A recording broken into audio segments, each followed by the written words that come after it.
Mission Impossible 7 debuts July 2023, and unfortunately, it's setting a bad record, which is like one of the biggest drop-offs from the first week to the second week. I went to go watch this movie a week late. I really like this movie, though. And it's almost unfathomable to me that the 7th in the series might be the best. I wouldn't say that exactly, but I think these movies have gotten better over time, from 1, 2, 3 to 4, 5, and 6. I like 6 the best. 7 has different flavors, but it's of the same high quality, ridiculous stunts, ridiculously fun scenes, well edited, well acted, and all that sort of Mission Impossible spy espionage fun that this series and the longtime TV show and other kinds of things like this have had. No need to do much plot review, but we still have Ethan Hunt, played by Tom Cruise, with his IMF Impossible Mission Force team, and here they have to go after 2 keys. These are 2 keys that complete each other, and they're going to go unlock something, but the something, we really don't know what it is, other than it's in a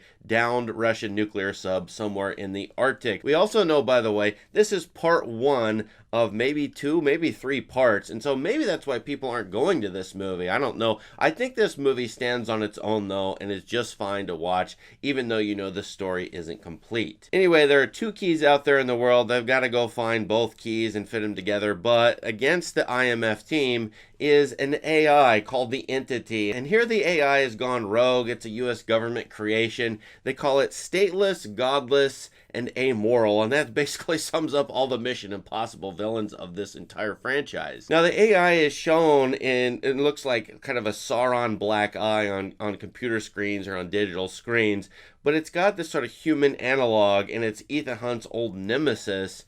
It's the character named Gabriel, played by Esai Morales. Now, this is my favorite villain so far of the series. Esai Morales is doing great work here. In fact, this is fantastic to me. He's playing a character who might be human, but might be a human resurrected from the dead, or he might be an AI construct. I don't know what he is. I don't think any of these characters know. And that ambiguity fits this character perfectly because he's working on the behalf of an entity that can take over any digital realm, an AI that seems to be predetermining Tom Cruise's, Ethan Hunt's every move.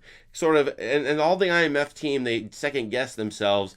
The Entity infiltrates their digital stuff, messes up all their digital spyware, and so they've got to go do things on their own or do things differently. On the writer's part, this is well timed because the AI revolution, ChatGPT, has hit fairly recently, at least within the last year, and so they've been probably making this movie for 2 or 3 years, and so they're focusing on the AI and predictive AI especially, and how that will maybe take over the world. This is sort of trumped all of the nuclear war threats that the series has had in the past. Now they're on to AI and worries about that. So along with Cruise and Esai Morales, great cast here. Henry Czerny is back as Kittredge, who plays a wonderful, slimy, the head of the IMF. You never know whether he's a good guy or bad guy. I love his performance. He was in the very first movie. He is fantastic here. Ving Rhames, Simon Pegg, Haley Atwell, Rebecca Ferguson. List goes on. This is a great cast. Oh, by the way, Carrie Elways is in this as well. I really like his turn. Vanessa Kirby is back. I should mention her. And also with Esai Morales is an actress I don't know, Pom Klementieff. I'm sorry if I mispronounced her name. She's playing like a Blade Runner-like villain and helping him out. If you took her and put her in Blade Runner, she'd work perfectly. Is she an android? Is she a human? I can't tell. And who knows? And that ambiguity is wonderful in this movie as they pop all over the world trying to find these 2 keys. Now, what makes this series really fly to me is the excellent real-world action stunt sequences that they're borrowing from silent movie gags and the great silent movie stuntmen, and then combining with the Mission Impossible ethos and the TV series. In this movie, not to give much away, they have an extended gag where they have a car chase through Rome, a wonderful city. I've walked it many times. I love it. I'm glad they had a car chase in Rome. And then Tom Cruise's character is handcuffed to sort of a character who wants to get away from him. I won't spoil too much there. And they have to drive a car and get away from people. And they keep swapping seats with the handcuff on. It's really fun. But the showstopper here, and I'm not going to give too much away, I didn't think anybody would try to take on Buster Keaton's The General, the famous train wreck scene in that. Well, here they do. And they try to answer the question, what if Rube Goldberg and Christopher Nolan teamed up and tried to film Buster Keaton's The General train wreck scene? I mean, it's wild stuff. very fun ending to this movie. All that said, director Christopher McQuarrie, who is a co-writer here, he's really at the top of my action movie directors. He's introduces himself at the beginning of the movie along with Tom Cruise thanking the audience. I want to send a thank you letter to them. The editing this is really good. The sound design is really good. And I might pay this movie the ultimate compliment, which is that I might go back and watch this in the theater again. And if I do, I'm going to go look at the action sequence editing. It is spectacular in a lot of ways. I might learn a lot from it. So just for that reason, I will watch this movie along with the sound. I think this movie deserves either a big screen treatment with great speakers or at least great headphones if you're watching in a personal space. All in all, I'm not sure this is my favorite. I still like numbers 5, 6. I like 4 a lot. This is a good series, though. I do like spycraft stuff. I like this sort of stuff a little bit better than James Bond.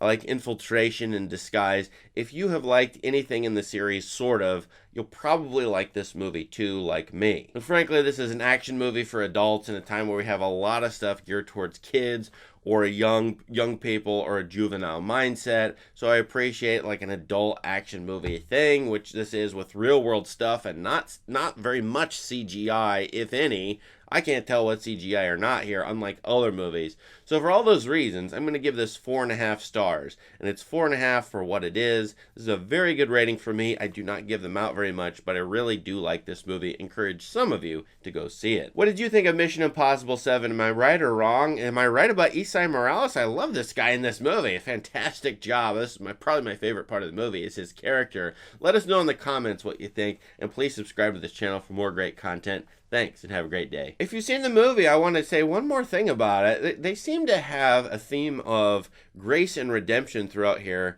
that is tied to Christian theology or maybe some generic religious tradition. But note that they have these two keys. They're shaped in the shape of crosses. And this cross imagery comes up all over the place. Then they have this character named Grace, who's a thief on her own, but she's co-opted and given the choice to join the team. You to choose to accept to be part of the team, which is a graceful action on their part. She needs to have faith in them in order to accept their terms. And this is over and against the predestining AI that is devilish and is going to rule the world. So those are the basic theological things in this movie, man. I think it's on the script writers or screenwriters' mind, and a lot of characters, including some of the side characters, have these moments where they have to choose mercy or revenge, mercy or killing. It happens all the time in this movie. I mean, count the number of times it happens. So all of these thematic things about faith, grace, redemption, salvation are here over and against the villainous AI. It has murderous intent and it wants to rule the world. I love the devil. Really interesting stuff here if you want to think about this movie that way.